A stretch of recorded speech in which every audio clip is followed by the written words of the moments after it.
大家嚟到灣仔會諗到啲乜嘢咧？其實咧，今次呢個系列咧係我想拍好耐啦。今日終於開始咗我嘅第一步啊！咁所以希望呢件事出到嚟係好睇啦。咁我哋而家就好似尋寶開盲盒咁樣睇下啦。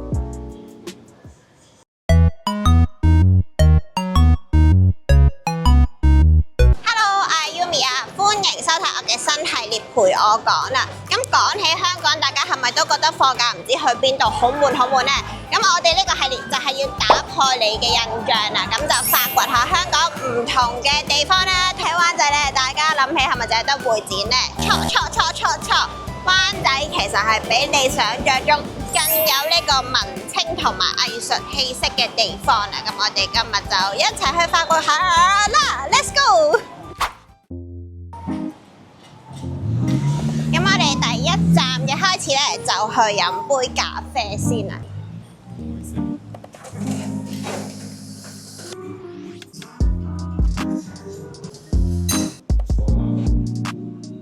灣仔其實都係一個比較多咖啡嘅地方，都有好多好小店，好有特色嘅咖啡館，就可以入嚟飲一杯咖啡。我覺得灣仔係一個係可以個節奏好快啦，亦都可以好慢。然之後咧，就係有好多你估唔到嘅藝術同埋文學氣息啊！所以我哋今集咧就揀咗嚟灣仔一齊行下呢度，因為其實我平時咧都好少去行灣仔。咁喺灣仔呢度咧，其實係一個香港文學館啦，咁我都未嚟過嘅，咁所以今日咧就同大家一齊嚟行下。跟住咧，佢就喺呢個茂羅街嘅7號全茶得啦，咁依家就嚟咗啦。咁就有個灣仔嘅自己嘅文化展覽啊，佢係會同你講翻呢個灣仔嘅歷史故事。我覺得咧可以喺香港呢度仲見到一啲專講翻呢個文化保育啊，介紹翻唔同嘅特色價值咧，其實係一件好難得嘅事啊！因為大家都知道而家香港嘅建築已經改到好一式一樣啦，咁樣，所以我覺得仲可以保留翻本身舊有嘅建築特色係一件好難得嘅事。佢呢個係唔同嘅灣仔居民留低佢哋嘅故事。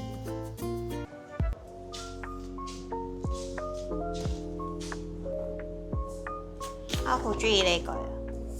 做人做唔中意做嘅好易，但係要做自己中意做嘅咧就好難。講得好啱，我覺得堅持係好難嘅事。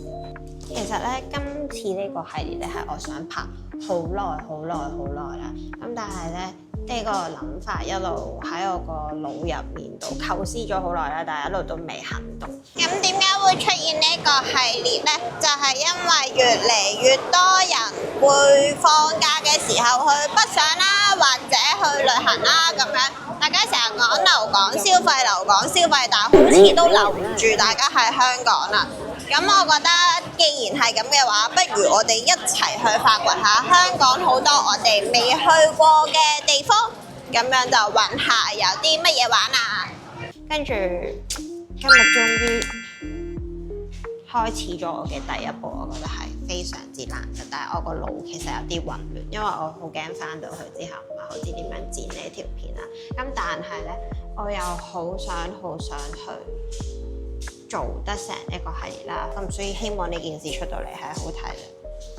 大家本身知唔知道文學館呢個地方咧？我一路都知道，但我冇特登嚟行過咯。因為係禮拜日啦，咁但係咧呢度係冇乜人嘅，我估遊客又唔多，香港人都唔多，咁所以我覺得呢個地方好值得大家嚟行下。因為雖然冇乜人行，但係所有嘢咧都做得好細節，好多小巧思喺度。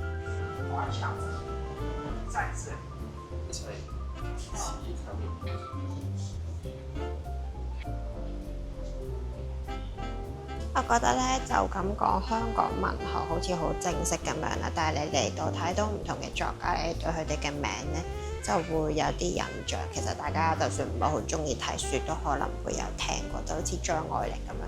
我覺得張愛玲唔單止要列入呢個文學史，直情係香港嘅愛情史啊！因為我第一次接觸張愛玲咧係我屋企人咯，因為我屋企人係佢嘅超級 fans 咧，所以有勁多佢嘅書。但係細個睇佢嘅書嗰陣，我對佢係冇乜好大感覺。雖然咁樣講好似有啲唔尊重。我細個第一次睇嗰陣時，我覺得張愛玲就等於葉念琛咯，即係係啦，佢就係呢個文學界嘅葉念琛。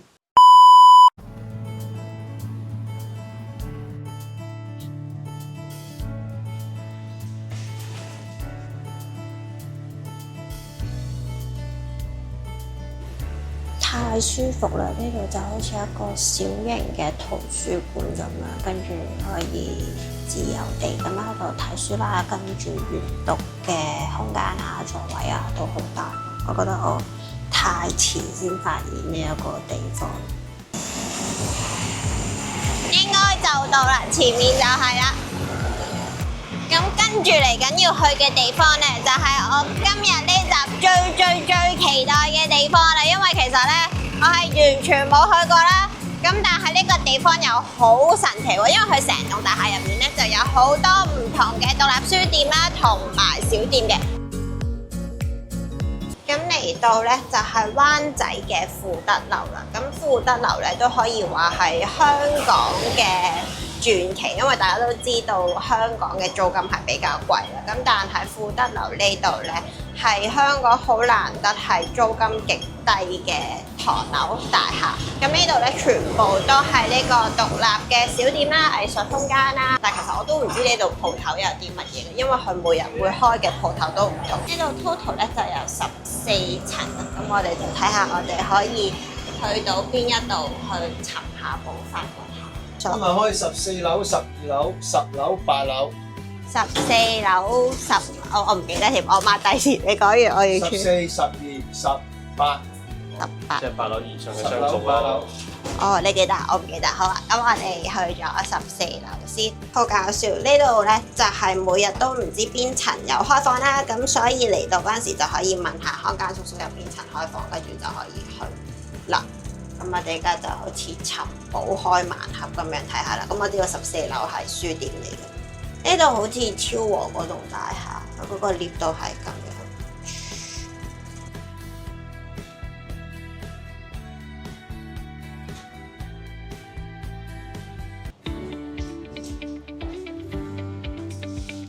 我見到。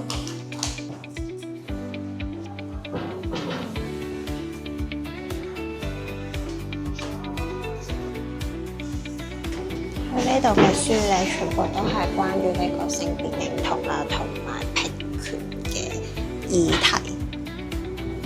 即係你見好多可能係關於同性戀啊、女性嘅身體自主啊。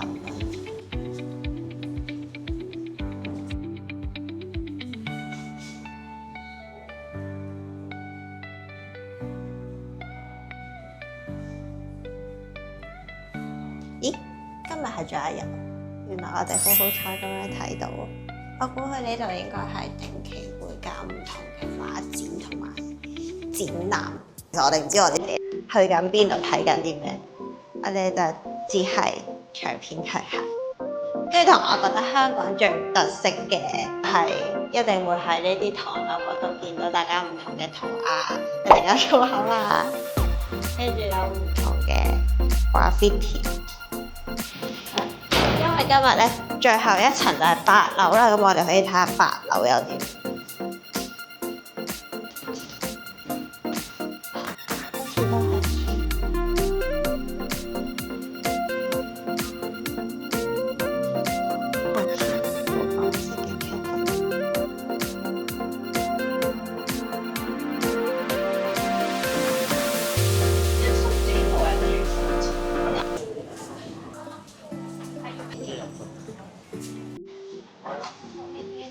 咁撞正就嚟係中秋節啦，咁所以咧就周圍都係燈籠啦，喺太原街呢邊。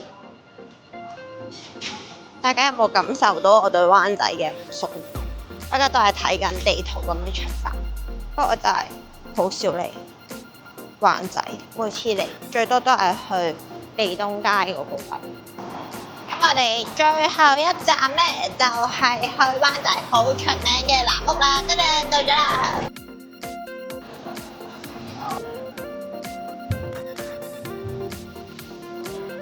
藍屋咧唔單止係香港依家嘅一級歷史建築啦，咁同時咧佢都係保留咗呢個樓屋有樓人嘅文化，即係佢樓上咧其實真係仲有居民喺度住緊嘅，咁所以佢淨係開放咗下面呢個空地啦，咁同埋最外圍有呢個香港嘅故事館，咁撞正中秋節咧就好多人喺度打卡，因為掛唔晒燈。咁但係依一個時間上咗，所以佢亮咗燈咧都唔係好明，再夜啲就應該會好靚。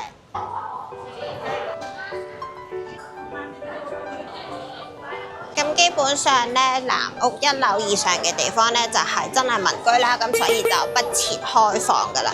咁所以大家嚟下面參觀嘅時候咧，都唔可以太嘈，咁就避免滋擾到上面嘅居民啦。